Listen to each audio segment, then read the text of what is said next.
Hi friends, నేను మీ Devi Shekhar. Welcome back to my channel. ఈ రోజు మన ఛానల్లో పిల్లల లంచ్ బాక్సుల్లోకి ఎటువంటి సాసులు మసాలాలు వాడకుండా క్విక్ అండ్ ఈజీగా మష్రూమ్తో ఒక హెల్దీ ఫ్రైడ్ రైస్ రెసిపీని చూపించిపోతున్నానండి. రైస్ వండుకొని రెడీగా పెట్టుకుంటే ఒక పావు గంటలోనే రెడీ అయిపోయే ఈ హెల్దీ ఫ్రైడ్ రైస్ని ఎలా చేసుకోవాలో చూసేద్దామా. దీనికోసం స్టవ్ మీద ఒక ప్యాన్ పెట్టుకొని అందులో బటర్ వేసుకోవాలండి.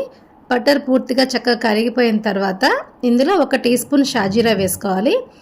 షాజీరా కొంచెం వేగిన తర్వాత 1 టేబుల్ స్పూన్ వెల్లుల్లి తరుగు వేసుకోవాలి.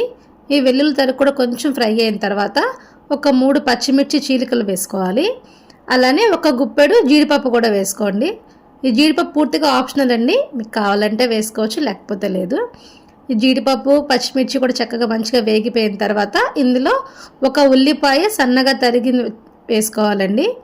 ఈ ఉల్లిపాయ కూడా చక్కగా మంచిగా వేగిపోవాలండి. ఇది మంచి కలర్ వచ్చిన తర్వాత ఇందులోకి మనము నీట్గా వాష్ చేసుకొని స్లైసెస్గా కట్ చేసుకున్న మష్రూమ్ని కూడా వేసేసుకొని ఈ మష్రూమ్కి ఈ బటర్ అంతా కూడా పట్టేలాగా మంచిగా ఒకసారి కలిపేసేసుకొని మూత పెట్టుకొని కాసేపు మష్రూమ్ని ఉడికించుకోవాలండి. ఇది కొంచెం ఉడికిన తర్వాత ఇందులో 1 గుప్పెడు ఫ్రోజన్ బఠానీ వేసుకోవాలండి. ఇప్పుడు మళ్ళీ ఒకసారి మొత్తం కలిపేసేసుకొని మూత పెట్టుకొని మష్రూమ్లో వాటర్ అంతా ఎగిరిపోయే వరకు ఫ్రై చేసుకోవాలండి. చక్కగా వాటర్ అంతా ఎగిరిపోయిన తర్వాత రుచికి సరిపడా సాల్ట్, అలానే 1 టీ స్పూన్ మిరియాల పొడి కూడా వేసుకొని మొత్తం అంతా ఒకసారి మంచిగా కలిపేసేసుకొని ముందుగానే పొడి పొడిగా వండి పెట్టుకున్న బాస్మతి రైస్ని కూడా ఇందులో వేసేసుకోవాలండి.